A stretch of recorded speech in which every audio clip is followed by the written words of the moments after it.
आपका स्वागत है। मैं हूं आपके साथ सिमरन मिश्रा। खबरों पर नजर डालने से पहले एक नजर इस वक्त की बड़ी खबर पर डालेंगे जो कि रायबरेली से सामने आ रही है। यूपी में चल रही है 5वें चरण की वोटिंग। इस वक्त की बड़ी खबर से आपको अपडेट करवा दें जो कि रायबरेली से सामने आ रही है। आपको बता दें यूपी में आज 5वें चरण की वोटिंग चल रही है। यूपी की 14 सीटों पर आज मतदान हो रहा है। आज यूपी में 5वें चरण की वोटिंग चल रही है। आपको बता दें यूपी में 14 सीटों पर मतदान हो रहा है। रायबरेली से कांग्रेस उम्मीदवार राहुल गांधी ने की पूजा। इस वक्त की बड़ी खबर से आपको अपडेट करवा रहे हैं।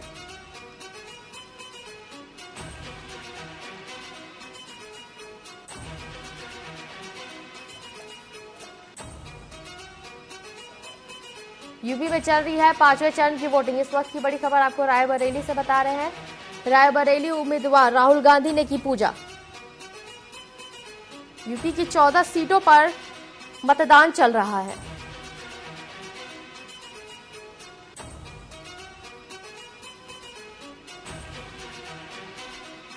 रायबरेली से कांग्रेस उम्मीदवार राहुल गांधी ने की पूजा।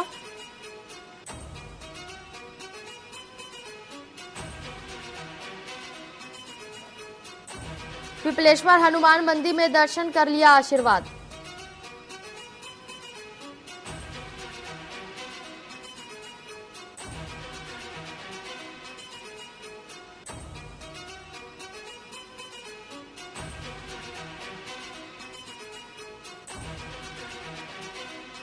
यूपी की 14 सीटों पर चल रहा मतदान। इस वक्त की बड़ी खबर से आपको अपडेट करवा रहे हैं।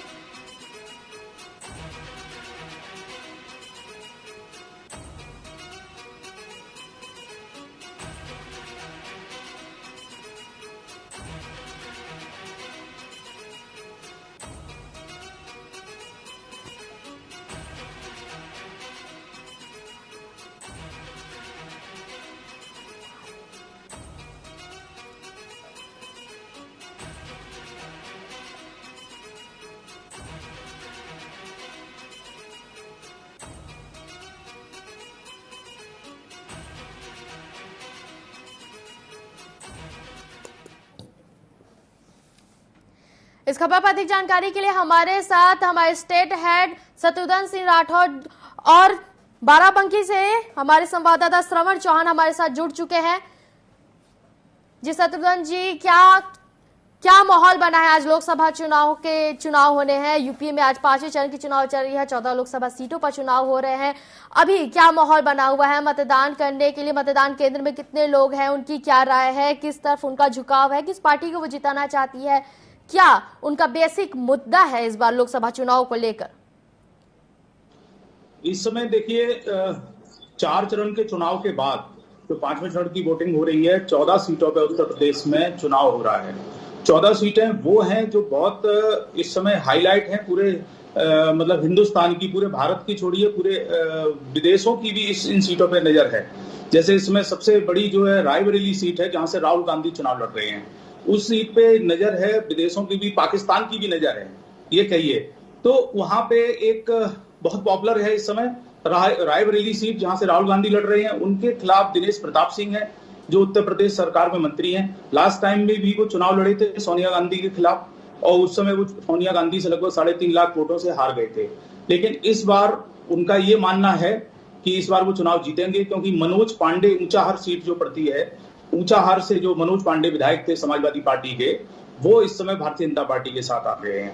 अमित शाह ने, भारतीय जनता पार्टी ने और जो इनका थिंक टैंक है, इन्होंने कोई कसर नहीं छोड़ी हुई है कि रायबरेली सीट जीतने के लिए सारी इन्होंने कोशिश कर ली है। इस समय ज्यादातर वहां के जो बड़े नेता हैं उनको अपनी तरफ मिला लिया है और इस समय जो 6 विधानसभा आती हैं उनमें 6 में 6 विधानसभा जो है वो उसमें किसी में भी कांग्रेस का उसमें विधायक नहीं है।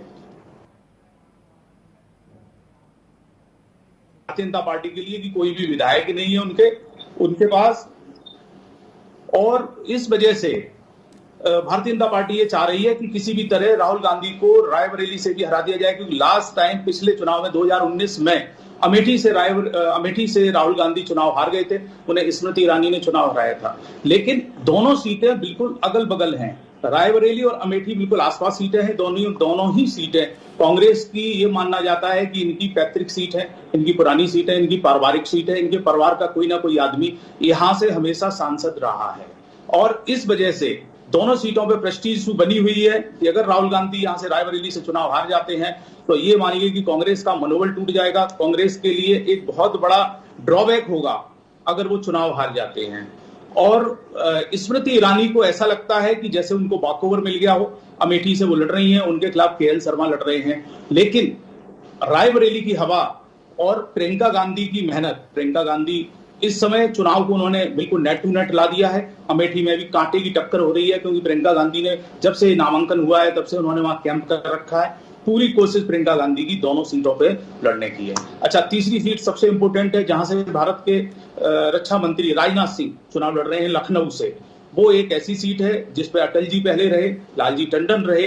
लखनऊ बहुत पॉपुलर सीट है, यहाँ से सांसद पूरे देश का एक तरीके से प्रतिनिधित्व करता है। राजनाथ सिंह यहाँ से चुनाव लड़ रहे हैं लेकिन वो बड़ी कंफर्टेबल पोजीशन में है क्योंकि उनके बेटे नीरज सिंह इस पूरे चुनाव को संभाले हुए हैं। 5 साल तक नीरज सिंह ने ही यहाँ पे मेहनत की हुई है क्योंकि राजनाथ सिंह तो रक्षा मंत्री हैं, वो पूरे देश को देख रहे हैं। इस समय चुनावी दौरों पे भी रहे, बहुत कम समय दे पाए हैं राजनाथ सिंह क्योंकि उन्हें पूरे भारत में उन्होंने रैलियां की हैं, वहां जाके सभाएं की हैं। लेकिन नीरज सिंह जो उनके बेटे हैं, उनको एक एक वोटर जानता है, उनको एक एक भाजपा का कार्यकर्ता उनको जानता है, वो 1 to 1 उनसे करते हैं और 1 to 1 उनसे सबसे डायरेक्ट इंटरेक्शन है। तो इस समय यहाँ पे बड़ी कंफर्टेबल पोजीशन में है राजनाथ सिंह क्योंकि समाजवादी पार्टी ने अपने विधायक रविदास मेहरोत्रा को चुनाव में उतारा है लेकिन वो इस तरीके से फाइटिंग पोजीशन में नहीं आ पाए।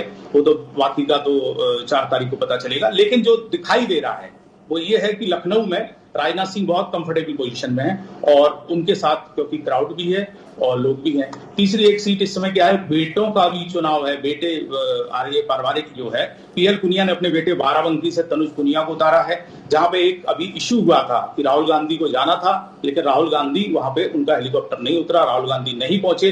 तो उन्होंने, कांग्रेस के लोगों ने एक आरोप लगाया था प्रशासन पे और भारतीय जनता पार्टी पे कि भारतीय जनता पार्टी के कहने पे प्रशासन ने राहुल गांधी को अनुमति नहीं दी और ये एक झूठा आरोप निकला जिसमें प्रशासन ने एक मुकदमा भी दर्ज किया है और कई मीडिया के यूट्यूबर और इन पे भी मुकदमा किया हुआ है जिन्होंने वहां पे झूठा प्रचार कर दिया था कि राहुल गांधी को भारतीय जनता पार्टी ने या प्रशासन ने। जी शत्रुघ्न जी, और जी शत्रुघ्न जी, इस बार लोकसभा चुनाव में एक तरफ राहुल और अखिलेश की जोड़ी है तो दूसरी तरफ मोदी और योगी की जोड़ी है, तो इस बार उत्तर प्रदेश के लोकसभा चुनाव में समीकरण कुछ बदलता नजर आ रहा है? ऐसा है, जो ये 14 सीटों पे चुनाव हो रहा है इसमें केवल एक सीट रायबरेली की थी जो इसमें कांग्रेस पे थी, बाकी की सारी सीटें भारतीय जनता पार्टी की थी। भारतीय जनता पार्टी का इन सब सीटों पे बहुत होल्ड है, बहुत पकड़ है और केवल ये 2 सीट अमेठी और रायबरेली को छोड़ दें, रायबरेली को, यहाँ पे कांग्रेस का थोड़ा प्रभाव है कि इनकी पैतृक सीट है, बाकी की कहीं जो है फाइट तो है 1 to 1 और ये पता चलेगा आपको आगे 4 तारीख में। लेकिन जो दिखाई दे रहा है कि बुंदेलखंड में जो इस समय चुनाव हो रहा है, बुंदेलखंड में एक भारतीय जनता पार्टी की योजना है हर घर को जल नल। तो बुंदेलखंड में पानी की समस्या रहती है, झांसी, महोबा, हमीरपुर, जालौन, ये सारे वो एरिया है जहां पे बुंदेलखंड का क्षेत्र आता है जहां पे पानी की बहुत समस्या थी। हर घर को जल नल योजना से जोड़ने का, मोदी जी की योजना का कितना प्रभाव पड़ेगा ये 4 तारीख को पता चलेगा। लेकिन ये यहाँ पे सारे सांसद भारतीय जनता पार्टी के थे और इस समय वो अच्छी पोजीशन में लड़ रहे हैं। और एक केसरगंज, जहां से ब्रजभूषण शरण के बेटे करण भूषण चुनाव लड़ रहे हैं, वो वहां पे, मैं वहां पे गया भी था पर्सनली, तो वहां पे उनका काफी अच्छा प्रभाव है। वहां से ब्रजभूषण की टिकट काट के भारतीय जनता पार्टी ने उनके बेटे को टिकट दी है केसरगंज से। उसके बगल में गोंडा सीट है जहां से कीर्तिवर्धन सिंह चुनाव लड़ रहे हैं, कीर्तिवर्धन सिंह का भी अच्छा होल्ड है। तो ये सारी सीटें भारतीय जनता पार्टी के पास पहले से ही थी, तो वो बड़े कंफर्टेबली वैसे दिखाई दे रहा है कि फाइट कर रहे हैं। केवल जो फाइट थोड़ी सी दिख रही है वो दिखाई दे रही है। जी, सीधा रुख करेंगे बाराबंकी की तरफ। तो बाराबंकी से हमारे संवाददाता श्रवण चौहान हमारे साथ जुड़ चुके हैं। जी श्रवण जी, लोकसभा चुनाव को लेकर मतदान केंद्र में मतदाताओं का क्या रुझान है? किस तरफ, किस पार्टी को वोट देने के लिए वो मतदान केंद्र आए हैं? इस बार किस मुद्दे को उन्होंने लोकसभा चुनाव में बढ़ाकर सामने में रखा है?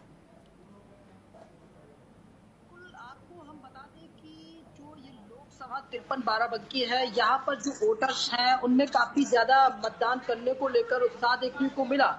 लेकिन अब आपको अगर मैं बताऊं या फिर बात करूं तो ज्यादा धूप होने के चलते जो मतदाता है वो अभी घरों में बैठे हुए हैं, अभी नहीं निकल रहे हैं। तो वहीं अगर मतदान परसेंटेज की बात करें तो बाराबंकी जनपद में 11 बजे तक 30.9% मतदान हो गया था। और अब आप देख सकते हैं कि एक हम बूथ के ठीक सामने खड़े हुए हैं, यहाँ पर जो मतदाता है वो अभी बहुत कम पहुंच रहे हैं, चूंकि काफी ज्यादा धूप है, इसकी वजह से जो इस समय मतदान का जो परसेंटेज है वो थमा हुआ है। वहीं अगर सुरक्षा व्यवस्था की बात की जाए तो बाराबंकी जनपद में जो सुरक्षा व्यवस्था है वो चौक चौबंद है और पुलिस चप्पे चप्पे पर नजर रखे हुए है। और जो सेंसिटिव मतदान सेंटर है, बूथ हैं, वहां पर अर्धसैनिक बल भी लगाए गए हैं, पीएससी लगाई गई है। इस तरीके से बातें सामने आती हैं। तो कहीं पर ये तस्वीरें भी सामने आई कि मतदान सेंटर पर जो वोटर्स हैं वो मोबाइल लेकर गए और वहां पर वीडियो बनाकर मोबाइल पे स्टेटस लगा रहे, फेसबुक या अन्य सोशल मीडिया प्लेटफॉर्म पर वो वीडियो डालते हुए नजर आए। तो अगर दूसरी तरफ की बात करें तो दूसरे पहलू की बात करें तो कहीं ना कहीं एक युवक ने बताया कि हमारा मत जो है हमने डाला नहीं और किसी और ने डाल लिया। तो इस तरीके की भी तस्वीरें सामने आई हैं। और अगर यहाँ पर प्रत्याशियों की बात करें तो यहाँ पर भाजपा से राजरानी रावत प्रत्याशी हैं और जो कांग्रेस यानी इंडिया गठबंधन से तनुज पुनिया जो पीएल पुनिया के पुत्र हैं और बड़े नेता पीएल पुनिया माने जाते हैं। तो इसी को लेकर और अगर वोटरों के मन की बात की जाए तो जो वोटर्स हैं वो पूरा दमखम लगाते हुए नजर आ रहे हैं। तो कहीं ना कहीं एक बात जरूर सामने आई है अब तक की ग्राउंड रिपोर्ट में और लोगों से बातचीत करने में कि कहीं ना कहीं कांटे की टक्कर सामने आ रही है। जी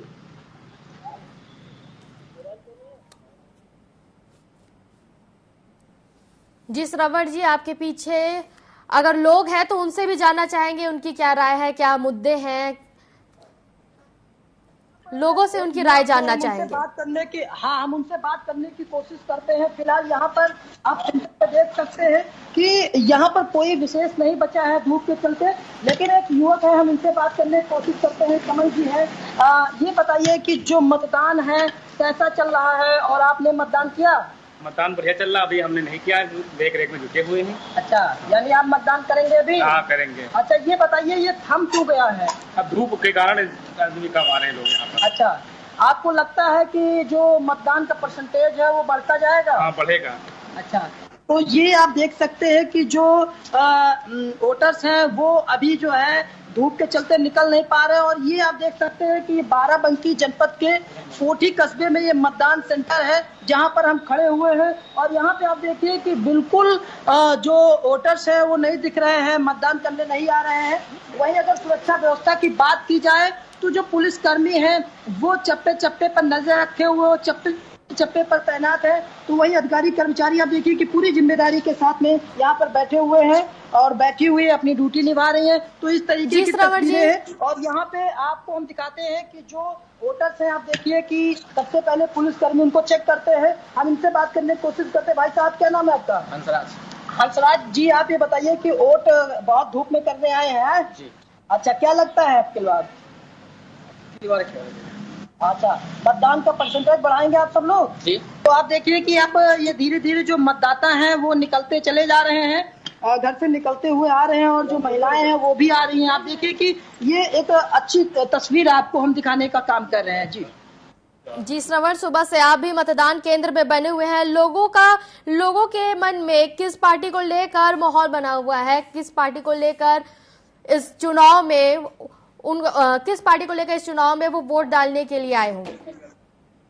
देखिए, अगर मतदाताओं की बात की जाए तो कहीं ना कहीं जो मतदाता है वो चुप्पा निकल के सामने आ रहा है, यानी कोई बात अपनी बताना नहीं चाहता है। लेकिन अगर दोनों प्रत्याशियों की बात की जाए तो कहीं ना कहीं कोई भी प्रत्याशी किसी से कम नहीं है। तनुज पुनिया भी काफी ज्यादा अच्छी तरीके से फाइट कर रहे हैं। तो राजरानी के पास में तो सत्ता है और वो सत्ता का जरूर फायदा उठाएंगे, चूंकि उनके पास में कार्यकर्ता, बूथ अध्यक्ष और मंडल अध्यक्ष तमाम पैसे उनके पास जो कार्यकर्ता हैं, सपोर्टर्स हैं वो हैं। तो ये आप समझ सकते हैं। तो हम एक दादा, हम इन्हीं से बात करने की कोशिश करते हैं। दादा से जानते हैं, दादा आपका वो किधर रहा आपकी बार, किसको वोट दे के आए? फूल है, कमल का फूल को। तो यह देख सकते हैं कि कमल को फूल को वोट दे के आए हैं, कह रहे हैं। तो इस तरीके की जो तस्वीरें हैं वो निकल कर सामने जरूर आ रही हैं। जब सीधा रुख करेंगे स्टेट हेड की तरफ। जी शत्रुघ्न जी, शत्रुघ्न जी, लोकसभा को लेकर और क्या जानकारी सामने में आ रही है? एक इस समय जो हिंदुस्तान के पूरे वर्ल्ड की जो सबसे बड़ा मुद्दा था, राम मंदिर का मुद्दा, जो इस समय जो एक चुनाव हो रहा है वो लोकसभा सीट है फैजाबाद, मतलब अयोध्या सीट जो है जिसपे चुनाव इस बार है, जहां से लल्लू सिंह तीसरी बार जो है इसमें सांसद बनने के लिए आगे बढ़ रहे हैं। लल्लू सिंह जी वहां से सांसद हैं और अयोध्या सीट पे चुनाव हो रहा है। और समाजवादी पार्टी ने वहां से अवधेश प्रसाद जो उनके विधायक हैं वहां से उन्होंने टिकट दिया हुआ है। तो वो भी कोशिश ये कर रहे हैं कि किसी भी तरह अयोध्या की सीट जीत ली जाए। अयोध्या की सीट जीतने के बाद एक मैसेज चला जाएगा कि राम मंदिर का कोई मुद्दा नहीं था। समाजवादी पार्टी और जो इंडी गठबंधन है वो पूरी कोशिश कर रहा है कि इन 13-14 सीटों में, पहले जिनके पास केवल एक कांग्रेस के पास सीट थी, इन सीटों में से कुछ सीटें ले ली जाए जिसका मैसेज एक चला जाए। खासतौर से अयोध्या सीट पे वो कोशिश कर रहे हैं। अवधेश प्रसाद पहले मंत्री रहे हैं समाजवादी पार्टी सरकार में और अनुसूचित जनजाति से आते हैं, तो वो भी एक अच्छी फाइट दे रहे हैं अयोध्या में।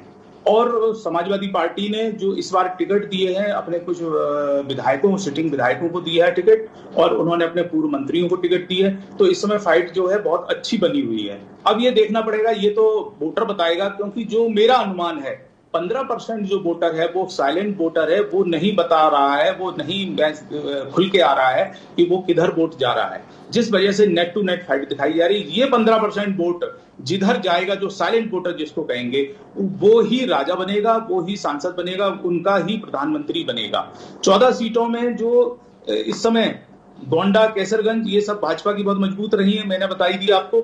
बाराबंकी से तनुज पुनिया, पीएल पुनिया के बेटे हैं, वो अच्छी फाइट दे रहे हैं। कौशाम्बी से एक भारतीय जनता पार्टी के लिए थोड़ा सा एक ड्रॉबैक आई है, वहां से भारतीय जनता पार्टी के विनोद सोनकर चुनाव लड़ रहे हैं, तो लेकिन वहां से राजा भैया का वहां कौशाम्बी में प्रभाव रहता है। तो राजा भैया ने इस बार अपने समर्थकों को ये कह दिया कि उनको जहां देना हो वहां पे वोट दें। ये भारतीय जनता पार्टी के लिए थोड़ी सी सेटबैक है, क्योंकि पहले क्या होता था, राजा भैया समर्थन दे देते थे। तो वहां पे भी हर जगह इस समय 1-to-1 फाइट में कह सकता हूं, साइलेंट वोटर डिसाइड करेगा कि प्रधानमंत्री किसका बनेगा, क्योंकि साइलेंट वोटर बोलने को नहीं है और वो किधर वोट दे के आ रहा है। जो छोटा वोट है, छोटी जातियां हैं, ये सारी वोट बिल्कुल बोल नहीं रहा है। जो बड़ी जातियां हैं जैसे यादव हो गए, मोहम्मदन हो गए, ब्राह्मण हो गए, ठाकुर, ये सारे लोग तो खुल के आ रहे हैं, मोहम्मदन हो गए, कि हम किधर वोट दे रहे हैं। लेकिन जो छोटी जातियां हैं, छोटा वोटर है, वो नहीं खुल के आ रहा है कि उसने किधर वोट किया है। वो ही राजा है, वो ही डिसाइड करेगा कि देश का प्रधानमंत्री कौन बनेगा। उत्तर प्रदेश की और बुंदेलखंड में जो चुनाव है, वहां पे भी गरीब तबके के लोग ज्यादा हैं, जहां पे पानी की समस्या है, राशन की समस्या है वहां पे। और जो मुद्दा इस समय जो बना हुआ है, कि मुद्दा ये है कि पूरे जो उत्तर प्रदेश की बात करें, बाकी का पूरे देश में ही मुझे लगता है यही सीन होगा, कि पूरे उत्तर प्रदेश में तो ये है कि 2 गुट बन गए हैं सीधा सीधा। एक जो मोदी जी को प्रधानमंत्री बनाना चाहते हैं, एक मोदी जी को प्रधानमंत्री पद से हटाना चाहते हैं। कोई कंफ्यूजन नहीं है और साइलेंट वोटर चुपके से वोट करके आ रहा है। तो और यहाँ पे एक ड्रॉबैक है, जो लड़ाई चल रही है वो चुनाव आयोग की लड़ाई चल रही है मौसम से।